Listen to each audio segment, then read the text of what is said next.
This is Will Montgomery, former Washington Redskins center. Yo, what's good, folks?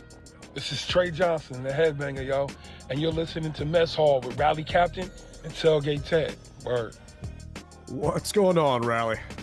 Guessing you got back from Atlanta early this morning? Yeah, I did, man, and I'm tired, bro. It was a fun-filled weekend, except for 90 minutes. Yeah, nah, I hear you, man. I'm tired. I'm tired for a little different reason than you. So I ended up going to a 3-day music festival out at the beach. It's called Ocean's Calling. So they do it every year. You ever heard of OAR? Oh, yes. Yeah, so they're from Montgomery County, right there. They're local. Oh, okay. So years ago during COVID, they decided to come up with this music festival. And this, I want to say, was the 4th year they've been doing it, maybe the 3rd, something like that. But they had just, 24 bands come out. So it's 3 days on the beach, multiple stages. You had like Green Day, DJ Cool, Nelly, Fall Out Boy. So just like a large, just swath of music. 56,000 people out there. So it was a long weekend for me. And I was hoping to walk around and enjoy my victory cigar on Sunday because I had my Commander's gear on because I ended up staying back at the house and missed the first half of the festival on Sunday so I could watch the game. That didn't work out. And the next thing I know, all I saw walking around were just Eagles jerseys everywhere, man. It was just like, oh, I'm glad I already ate because I lost my appetite once I got there. Oh, bro, trust and believe. I was so pissed off to where I wanted to try to catch a flight that night. I really did, and they had a couple available flights, but the price was just through the roof. And I said, all right, you know what? You win some, you lose some, and drink your milk, sour milk like you're supposed, like an adult. So I didn't like it, but it is what it is. And they say losing builds character. So I guess I got a lot of character. Man, we had years of losing. Like we got character coming out of our ass at this point. I mean, it's just I don't know. So I mean, because I know you typically have your victory steak reservation for after the game, whether like Ruth Chris or something. Yep. So, I mean, where do you get your humble pie? Like, what are you doing after a loss? Well, instead of steak, I had lamb chops. Okay, I mean that's still a good from meal, Ruth Chris, right? From Ruth Chris. Well, it wasn't my tomahawk that I really want, but it is what it is. There'll be time where we are going to become victorious when we play away game. So I'm not going to worry about it. I'm going to just continue and do what we got to do, man.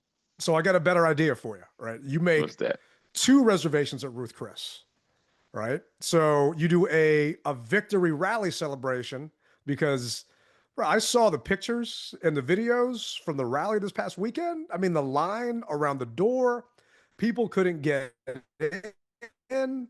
I mean, after something like that, I'm sure you're probably starving and tired and exhausted after organizing that thing. So you go get your victory steak on Saturday after the rally's done. Then you just get a second steak on Sunday. This way you at least get one on the weekend. Okay. All right. Maybe I'll look into that. I'll look into that. But yeah, to echo what you were saying, man, we had a sold out. Not that we had anything for sale, but the crowd, as far as the crowd is concerned, it was just amazing. I couldn't have asked for anything else. The fans, once again, they said there was no way they were going to miss this once they found out that they were back on. And it truly showed. And I try to tell people, get there early, get there early, get there early. But some people, for whatever reason, they got other things to do. But I want to also give a shout out to the Washington Commanders Atlanta chapter. They did a heck of a job in assisting, and wouldn't have been able to get things done without them. It was just amazing. And here's the thing: they're already planning for 2027 because we play them again in 27 in Atlanta. We play them every year, man. Atlanta might just move to the NFC East, right? Let's kick the Cowboys out because they're not actually on the East Coast. Just slide Atlanta in there because, I mean, we have played them the past 4 years in a row. But that is good to know, right? So How many people did you guys have at the rally? I mean, someone standing there with a clicker, just kind of counting, or what it look like? So they had armbands, and Okay. they had boxes. They had boxes of 900, and so the manager told me that the first 900 just went, and then he had 700 more that went. So it was just crazy, man. Damn, It really 1,600 people. was. Yeah, yeah. That's And he said awesome to hear. actually, if he said it actually they stopped counting because what happened was they started at that point it started to become like a 1-for-1, and they said, all right, when somebody comes out, you can just go in, and they didn't even put armbands on people at that point because um, there's no need. Brian Mitchell, Santana Moss showed up, and they had a rooftop, and Santana said, I want to be amongst the people because we had like a little VIP little area. He's like, no, no, no. They started off there, but he said, I want to be amongst the people. And they went to the rooftop, and I mean, he was just swamped. He and B Mitch was swamped. Jaden's mom, she showed up as well.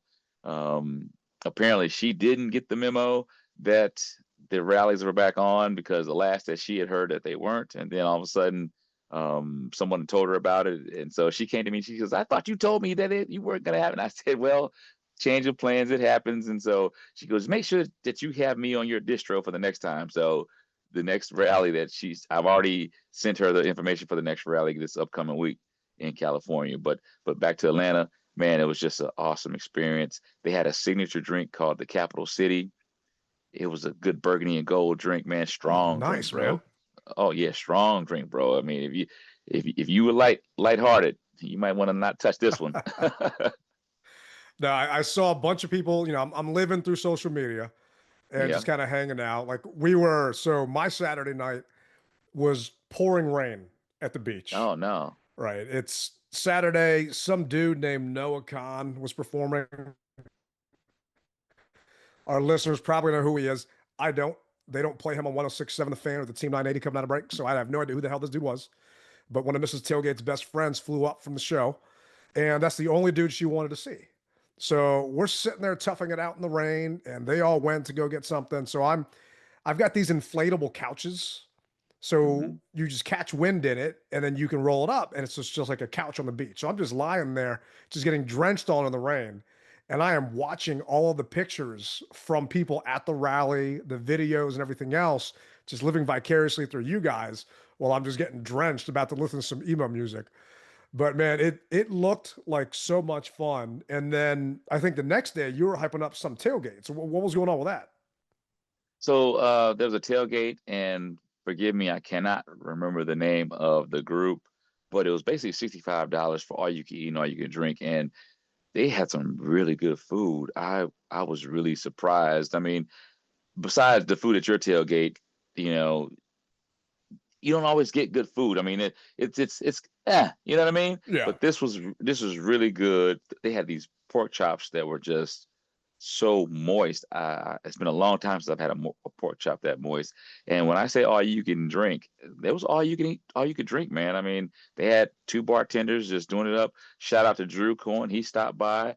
He surprised me and stopped by, and Drew was like, "I'm gonna give me a little fuel for the game today." And so we had a couple toasts, and man, it was just a good atmosphere and a good environment. Like I said, it just sucks that for 90 minutes out of my life, we went through what we went through, but yeah, Yeah, that part was tough, right? I mean, at least, you get a chance to tailgate and hang out with everybody else. And, the rally was good the night before. So I just, man, getting to the game, I was starting to get worried, right? Because every Sunday morning I jump on FanDuel and I start to place my bets because that's when hmm FanDuel comes out with all the bonuses, right? So an extra bonus here if you put this in. So I think one was like a 50% bonus. So if you bet and you're supposed to win $10, you'll win, $15 instead, right? okay, And I noticed the spread went from us giving 2.5 points to us now getting 2.5 points. So coming into Sunday morning, we were the underdog, right? We weren't the favorite anymore, but we already knew Jaden wasn't playing on Friday. Coach came yeah, out with that. So the line had changed a ton. I mean, that's a huge, almost 6 point swing for us to be the dogs and just from the word, I don't know, man. I don't, from TV, it felt like the team had zero energy coming out. Mm-hmm. And hearing a lot of people recapping it today, they're saying it was reminiscent of the Packers game where we went on the road in Green Bay and the guys just looked flat. And to me, that game, okay, I get that, right? It's a Thursday night on a short week, so you're going to be tired. But this, you're just flying right down south to Atlanta. You got the same amount of 7 days to prep for this thing. No need to be out there and exhausted and just lackadaisical. So, I mean, what did it look like to you? Because you're down there for warm-ups and everything else. I mean, what was the vibe like during warm-ups and everything from the sideline? Well, I'm gonna say this: the fans showed up. I would say it was probably 55-45. The fans showed up. It was a lot of burgundy and gold. We did our part. The team, they looked like they were tired. They didn't look well rested, if you will. And maybe I'm wrong. However you want to slice it, they just didn't seem like, I don't know, like the fire was truly in them. And let's be clear here. I am not talking about the team to get on you guys. I'm talking just based on what I saw, and I felt that they were fired up, but it just didn't equate to being on the field, man. It just didn't. And so many things that I said, why are we doing this? And I just didn't understand. And so one of the biggest things is, you know, and I'm not going to pile on Bobby, but Bobby has a hard time covering out of the backfield. You know, the same thing kind of London Fletcher. You know, and my Oh, hat, yeah. I'm the biggest London Fletcher fan that you will ever find. But when old man time, father time starts to talk to you with these younger cats who are more spry, as they say, it's time to relook at some things. But who do we have? I don't know that we have anyone, but that tells me that Joe Witt has to know the deficiencies that we have and figure out a way to make some other changes to make things happen, because I just didn't like what I saw. And once again, we say it week in and week out, it's a copycat league, and guys are going to figure out a way to put a back on a linebacker and speed him. And Bobby knows the game. The man is smart, but you just can't beat speed Yeah. and age. You just can't. I honestly think that it could have been, Revo lining up, right? Bijan's just that dude, Mm-hmm. right? He was the one guy that we talked about being worried about heading into this game, right? And he showed why he basically is their team. And it came up during the press conference today, right? Bobby Wagner and people taking kind of advantage of him. So they mentioned it without actually saying Bobby. And coach said, "Oh, you're talking about that swing pass out, where Wagner was on him." Right. And it's bad matchups, right? The other guys get Yeah. paid too. The other coaches get Yeah. paid too. And the problem is, it is now the fourth week where we have seen something like this happen. And it's a copycat league. And best be sure the same thing's going to happen next week going up against the Chargers. Right. Mm-hmm. And if we can't get a pass rush there, we're in for a long week, a long weekend out there in LA. I mean, the weather's hopefully going to be nice, but who else can you stick out there? I don't know, because you got Jordan McGee, who's the other middle linebacker. You got Kane Madrano, right? Bobby's not coming off the field.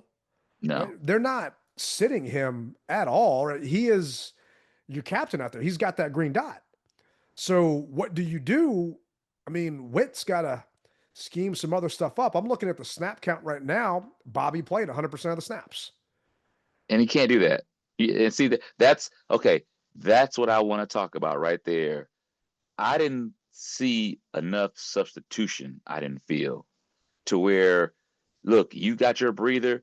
I need you to go balls to the wall. And I just didn't see it. And I'm not trying to say they didn't do it, but I just I didn't feel it. And because I didn't see it or I didn't feel it, the results were there. So, I don't want to talk about my team. I don't. I want to be as positive as I always am, but man, it didn't look good, bro. And we've got, this season is a long season, and once again, if you don't have someone who can put up points and hide your deficiencies, you're going to get this type of result every week. And everyone, I'm sure, has either seen or heard what happened last night with the Cowboys. And you know I'm not a Cowboy fan. You know I can't stand those guys. But Dak Prescott put up points when everybody thought that they were going to get, I thought they were going to get mollywopped. I really did. But he did a hell of a job. And so at some point in time, you got to take away the dislike and say what a man really truly did. And that's what we expect from our guys, you know, but we're let's be missing real it. though, right? I mean, if I would have told you we're putting up 27 points on the Falcons this weekend, you would have thought we're winning that game, right? I mean, the Falcons didn't score a single point the week prior, and we put up 27 against them. You should win that game.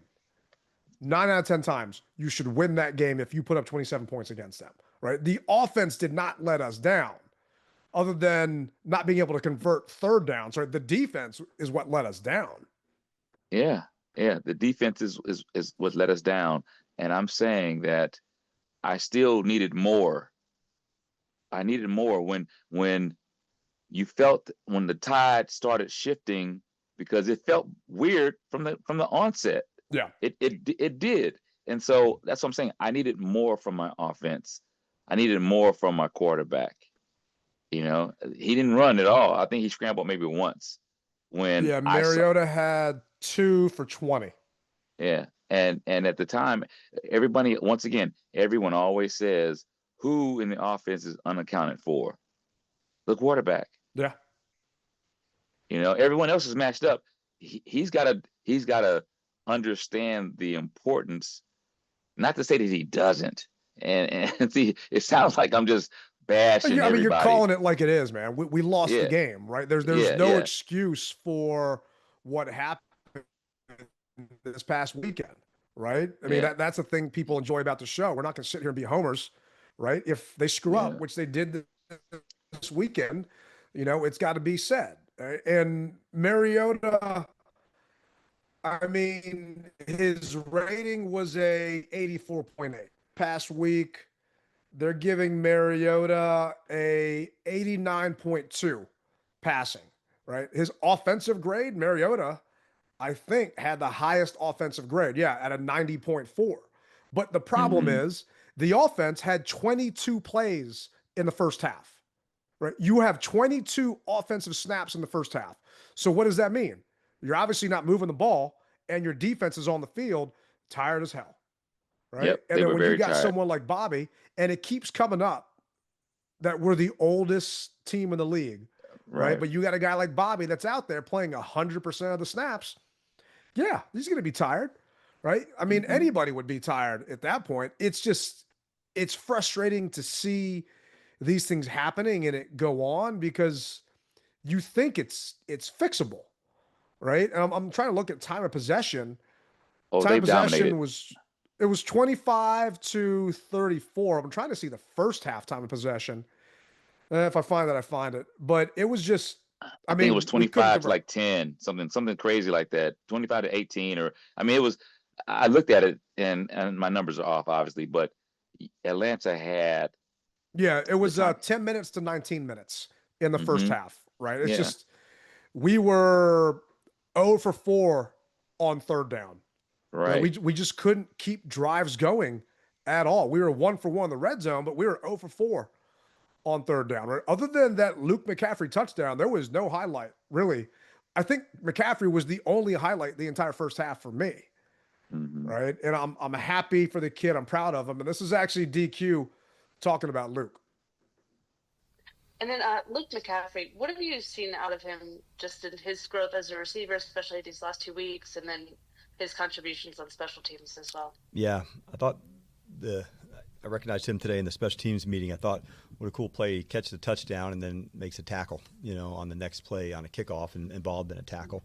I think that speaks to him as the competitor. I love the fact that, the opportunity is there for him to dig in some more, and like he's taking advantage of it, whether that's on offense or on the return game. He's got a fearless side to him as a returner, which in this day and age, in terms of the kickoff return, you have to do that. It's what makes Debo excellent at it, what makes him excellent at it. So over the last 2 weeks, I've certainly been pleased to see the growth in Luke. I mean, I'm not going to lie. I did place a bet on McCaffrey to score a touchdown, and that hit, so I was happy about that. But all right. I also put one on Jalen Lane and didn't. So, but it's still, I think McCaffrey was like plus 600 or something. It was kind of ridiculous. But I'm looking at the drive chart, right? Our first drive, 3 and out. We gained -6 yards. We punted the ball. Second drive, it was 8 plays for 70 yards with that McCaffrey touchdown, right? Third drive, 6 plays, -10 yards in penalties, and we got 26. The other drive after that was a field goal. Other drive after that, 6 plays and a punt. Other drive after that, -25 yards in penalties, and we ended up kicking a field goal. Like, we keep shooting ourselves in the foot. Our average starting position was a 36. There was something that got tweeted out by Commander's PR about Luke. Luke McCaffrey recorded 199 kickoff return yards in yesterday's game. McCaffrey's 199 kickoff return yards are the most by any NFL player in 2025, and the most by any NFL player since Deebo Samuel Sr. 2008 in Week 13 of the 2024 season. His 199 kickoff return yards were the most by a Washington player in a single game since Brandon Banks in Week 8 of 2010. Right? So it's just, the shining moment for me of the game was the fact that Gay didn't miss a single kick. But it was also frustrating because we were in a freaking fight, right? It's a shootout, and we're trading, touchdowns for field goals. So obviously things just weren't adding up, and you would think that Penix would cough the ball up because he had a couple the week prior, but we only got the turnover one time. So it didn't equal out. I didn't see Witt with very many blitzes. I did see Penix scramble, and he got a first down, if I'm not mistaken, maybe once. But if this guy is not really a mobile guy, and why didn't we send more pressure? And it seemed like we played a lot of zone, and maybe we don't have the dogs that we thought we had to play man to man.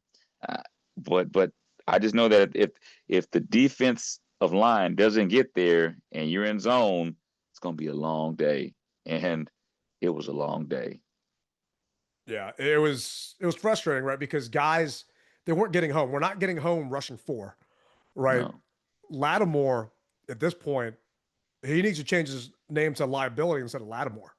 Right? It's just when he is out there, and I don't know where you were sitting. I don't know if you got to see that double move he got put on him, but he got right down my sideline. He had the worst coverage grade on the team, right? And it wasn't even close. Lattimore was a 36.2, right? And he looked horrible. And I don't know what's going on with Sanders still. He did have that INT, but he just doesn't look the same. And they moved him inside this year. He used to play on the outside last year. People are thinking, like, what do you do? I'm driving back from the beach, stuck in traffic, and you got all these people calling into 106.7 because they're, sideline GMs from their couch, right? And everyone's like, oh, you need to move Mikey back to where he was last year and this and that. Oh, gosh. Like, I'm sorry, if you guys knew what to do, you would be coaching someplace, right? You wouldn't be sitting at home and worried about your fantasy football team. But to a degree, something has got to change, right? The secondary does not look good. And more like we lost another dude, Javonte Jean-Baptiste, done at least for a while, going to go to IR, had a torn pec. Oh, so that did come out that he had a torn pec. Okay. Torn pec. And those that remember, John Allen tore his pec against the Ravens last year in Baltimore and was able to come back for the playoffs. Yeah. But he tore his pec, right? It's just the injuries are just mounting, right? And The problem with what's happened with Peters is we don't have a ton of depth. That's why he's had to bring in these older veteran guys, because you don't have younger guys to fill in, because we just didn't draft well the past couple of years before Peters got here. So now, sure. It's funny that you say that, because I saw Preston Smith walking out of the sidelines, and I said, yo, Press, when you gonna start? He's like, I don't know, dog. And I was like, oh, not when you're gonna start, but when you're gonna play. When are you gonna He's play? like, I don't know, dog. I was like, what? I would have thought by now, this is his third week, that he would have suited up at least. I think the second. Okay. It could be second. third. I don't know. Yeah, regardless. Yeah, regardless. Why he's suited up. We need the bodies. We need to keep that rotation going. I mean, at this point, I really didn't hear Von Miller's name called. I don't know why or what scheme, but I just didn't hear his name called. So if it means that maybe putting him alongside of Von Miller, I don't know, bro. I just want the best for our team, and I want to win. And here, right now, we are getting ready to go down a huge beast of teams to play. So we can't get soft right now, man. I think the softest part of our schedule is over with. Yeah, it's done, right? I mean, we've got the Chargers coming up, then we got the Bears on Monday night, then we're going to Dallas, and after watching that Cowboys game against the Pack, right? I mean, that ain't going to be easy. Then we got Kansas City. Kansas City just crushed the Ravens. I mean, they had Mahomes, I think, had 4 touchdowns.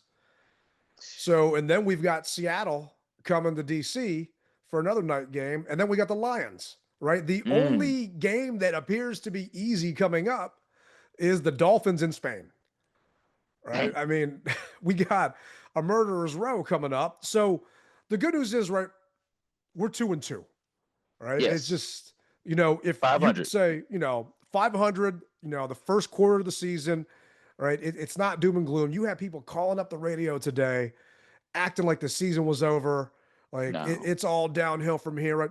The Chargers lost to the Giants, right? Who, I mean, okay, they had Jackson Dart starting. You had that rookie kid, a lot of momentum going into that. But the Chargers lost to the Giants. They are beatable, and they lost one of their all-pro tackles this past game. So that game that looked daunting a couple of weeks back might not be as, and we'll talk about that later on this week. But yeah, we're just not playing well on the road. And guess what? 3 out of the next 4 are on the road. So they got to find a way to get these guys more hyped up, right? I mean, so question, remember when we played in a team that was an away team, and then they immediately flew to Phoenix? You remember that? Did they immediately fly to LA? No, but they did say they were going to get out there earlier and spend more time out there. Okay. So I have a feeling that that's going to be coming up. I'm trying to see if I can find anything on it. I'm not seeing anything yet, but I'm almost positive I saw something or heard someone say that they were going to go out there earlier.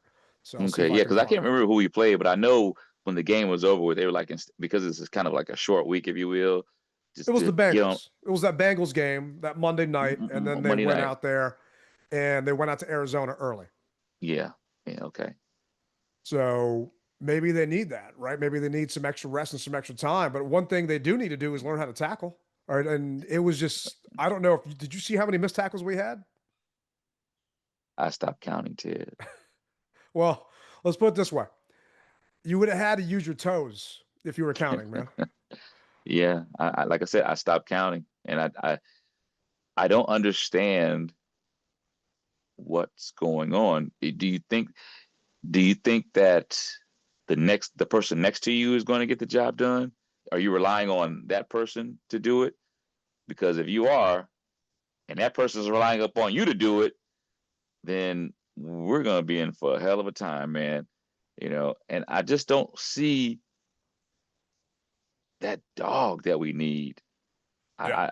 I know he's there somewhere, but what's going on? Why hasn't he emerged as of yet?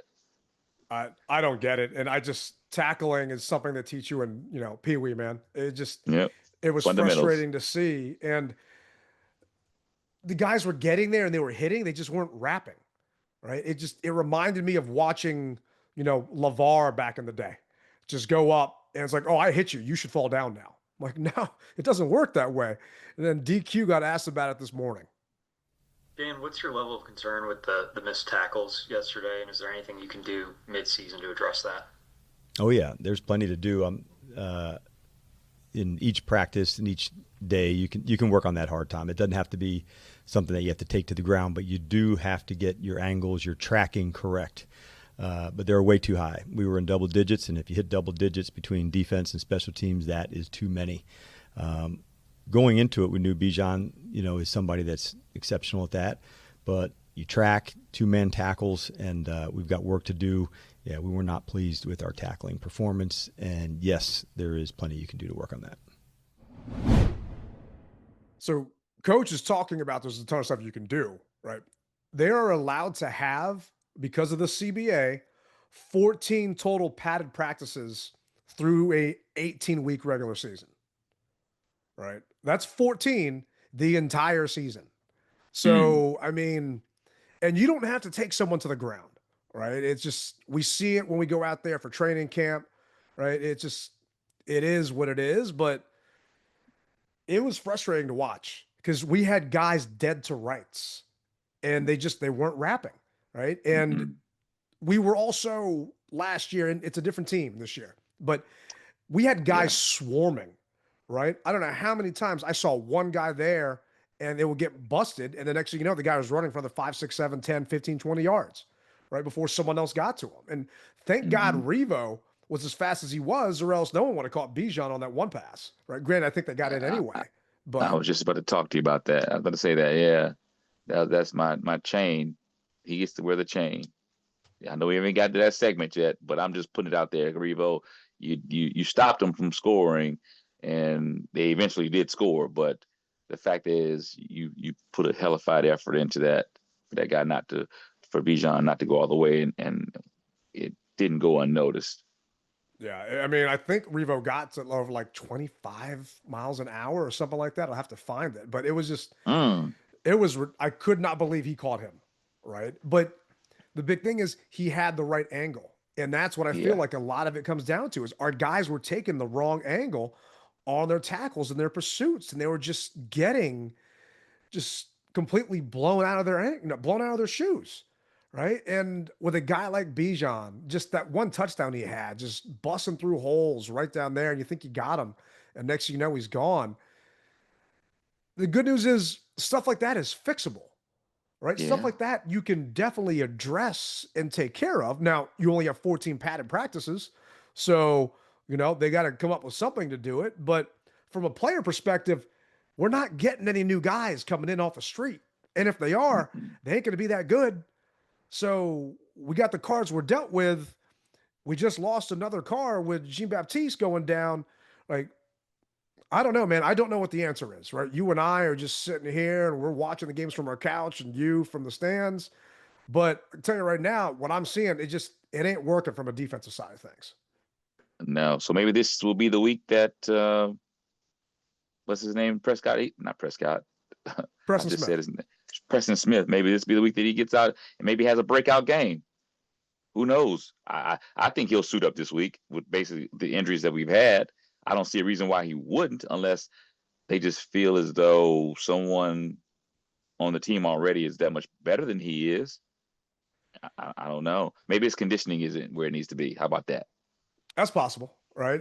And I think it's more than that, right? They had to make a bunch of people inactive because of so many injuries that we have going on right now. So they had to dress other guys that might not have dressed because of some of the offensive stuff that we've got going. So that could be part of it. Who knows? Maybe he would have been okay. But I mean, I'm looking at the PFF grades right now. Guess who had the worst pass rush grade? Who? Von Miller, who was brought in here to pass rush, right? Had a 48.3 on his pass rush grade. Didn't hear his name called at all. Maybe once I may have heard it, but it was in conjunction with something else, but not, Von Miller individual sack or whatever have you. I just didn't see it. And so it's like, wait a minute, man. Are we reverting back to our previous owner who brought those old guys in that were washed up because they were childhood legends of his that he wanted to play on the team? I mean, I know we're not that bad, but man, it just feels that way, Ted. And I know that this is this year and that was last year, but can we get some of those good vibes from last year to come back? Maybe okay, let me ask you this. How much different do you feel this game would have been if JD5 was on the field? The thing, I just go back to the fact that the offense, they left points on the board, but they put up 27, right? I feel that some of those plays, Jaden, a healthy Jaden, like 100% healthy Jaden, not a whatever percentage he is now. I feel like 100% healthy Jaden, we win that game easy, right? Okay. I think that a lot of those we were 1 for 4 on third down in the first half. I don't think we go 1 for 4 if Jaden's there, right? You talked about it earlier. Who's not being accounted for? It's that quarterback, right? Mariota, we know can run. We know he did it the week prior, but there's just something different. I mean, Atlanta's defense, they can move sideline to sideline. So maybe they didn't want to put in as many of those runs because, right, you didn't want to risk Mariota getting hurt. And next thing you know, you're going to have to go to Johnson or someone else at that point. I mean, Hartman did shave the beard off, so maybe he's, good and ready to go. But I do think that if 5 does play, right, you get your victory tomahawk. That's what I need in my life, brother. I need my victory tomahawk. I mean, the defense isn't going to be as tired, right? I mean, Bobby will play 100% of the snaps, but the TOP, he was out there for 20 minutes in the first half, right? And you can't not cover somebody. The man is not a machine. He just isn't. And it goes back to, like, even video games, you start off in the green and you're at 100%. And then your play goes to the yellow and then the red or whatever have you. See the meter. Yeah. And so they got to come out and take a breath. And if you don't do that, you're in trouble. So I'm hoping that they can have faith in someone that can give the man a playoff, at least a playoff, to where if something bad happens, he wasn't on the field to slow it down, but he was able to take a breather, take a breath, and now make up for it. You know what I mean? Yeah. No, I hear you. I mean, he's not coming off the field, right? Jordan McGee was hurt last year, didn't do anything, right? They wanted him to kind of be the heir apparent. You got Kane Madrano, who's a converted wide receiver turned linebacker, and you got that's it, right? Like a guy like Percy Butler didn't play this past week, right? Who's, granted not a linebacker, but maybe someone that can kind of come in and do it. You just don't have someone else there. And I don't know if you rush Wagner more, but they had him covering. So Bobby was, they got him in versus Kyle Pitts. Pitts caught a 12-yard pass over Bobby, right? You got the Bijan play, 69 yards.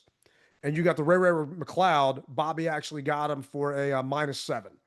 But the average reception against Bobby was 24.7 yards, right? He doesn't do well in coverage. You talked about getting flashbacks in London. I don't know how many times we would see London Fletcher and a tight end running down the seam, and London's not the tallest dude, and he's just sticking his hand up in the air trying to bat that ball down, and it just goes sailing over his head, right? I love London, man. London's a freaking man, right? We do. But he's just, what he's good at. You know what he's not good at. He's not good at covering, right? Yeah. And it's the same thing with Bobby, right? Bobby's coverage grade was better than Lattimore's, but he shouldn't be doing that. And the offenses are scheming it up where you get him one-on-one. And what good news is we're not playing a guy like Bijan every week, right? The bad news is Bobby still can't cover. So it's going to be interesting to see what happens. But I think we've kind of beat up the bad. What's your good moment from this past weekend, man? My good moment was Deebo Samuel saying, "Give me the freaking ball." I'm not sure if they showed this on television, but Debo came in and they were going to run a play, and he looked to the sideline and was like I don't know if you can see my hands, like what? And he started. There's obviously a sign of a certain play that he wanted to be ran, and he was in it about doing this particular sign. And guess what happened? That's when they scored the freaking touchdown. They threw it to him. That's what I want to see when I say I need to see a dog. I saw him wave it off. He's like, no, do whatever this. I don't know what it was, bro, but yeah, they did not show that on that TV. play. Well, I saw it, and he was like, no, and he was doing something, and all of a sudden, I guess they said sure, and that play was a touchdown. So that's what I need to see, more dogs saying, give me the ball, or trust in me. Trust in me. Let's get this thing done. Trust in me. And so obviously Debo's a vet. We got to have some of the younger cats be able to do the exact same thing. Put that trust in them and say, give me the ball, man. Who do you go to? What did you think when Debo wasn't returning kickoffs? Right? I mean, did you even notice that he wasn't back there? Yeah, I noticed it. This is actually the second week he didn't do it. He didn't do it last week? Nope, he didn't do it last week. This is the second week. This is the second week he didn't do it. So maybe he said, I got enough of this, coach. You need to save me, because the coach said you got to have what did he say, a ruthless eye or unwavering eye or whatever he said. No, I think that the fact is he might be like, hey, look, man, I don't need this right now. Debo returned some kicks against the Raiders. Just looking at it right now. I didn't see him, but okay, if you say he did. Yeah, he actually, because Debo busted that long one for 69 yards against the Raiders when we were there. So I'm almost positive. Yeah. But so because Terry was out this week, they didn't want Debo to return kicks. So it was Luke Makes back sense. there and Jalen. So yeah, I completely get it. Right. I mean, and Luke did a damn good job. And you and I talked about it earlier on in preseason and training camp. Like, I don't want to see Debo back there.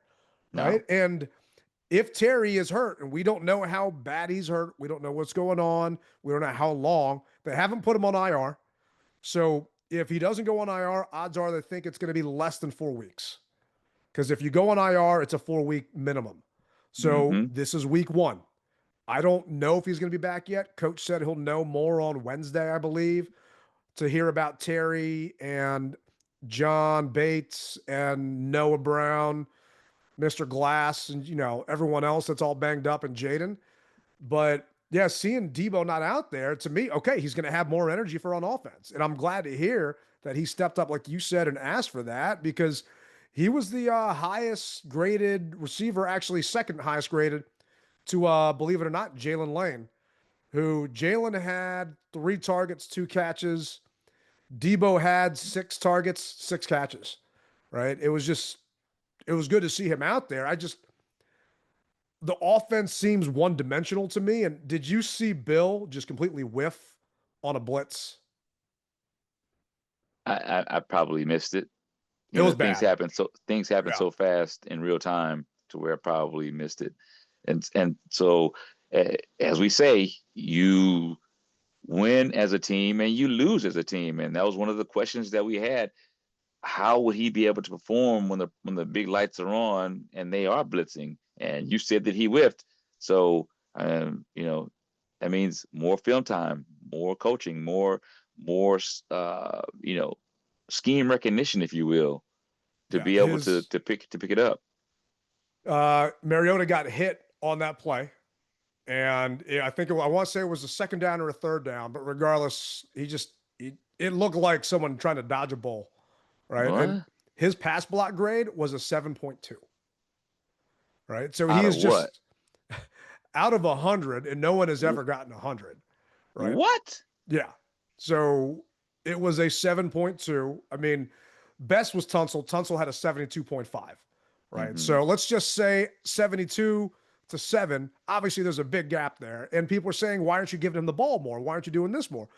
The kid is a liability because you know what's going to happen when he is out there, right? If he is out there, the offensive play calling becomes one-dimensional because the kid can't pass block, right? Yeah. So he'll go out in the flat and go catch something and do this or do that. Or if he's there, odds are he's going to get the ball. But this is the problem when you've got that youth movement we talked about last week, where some of the guys just aren't ready to do everything, right? Yeah. And McNichols was a 41.9 grade, right? I mean, it was tough, right? It was a tough day all around. For me, I guess the highlight I have is the fact that Gay didn't miss a kick, right? And he actually made some long ass field goals.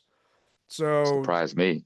yeah, dude was 4 for 4, right? I mean, 3 for 3 from 49 or 40 to 49 and 1 for 1 for 50 plus, right? So he kept us in that game. I mean, I'm sitting here on my couch thinking, shit, all right, it's a 50.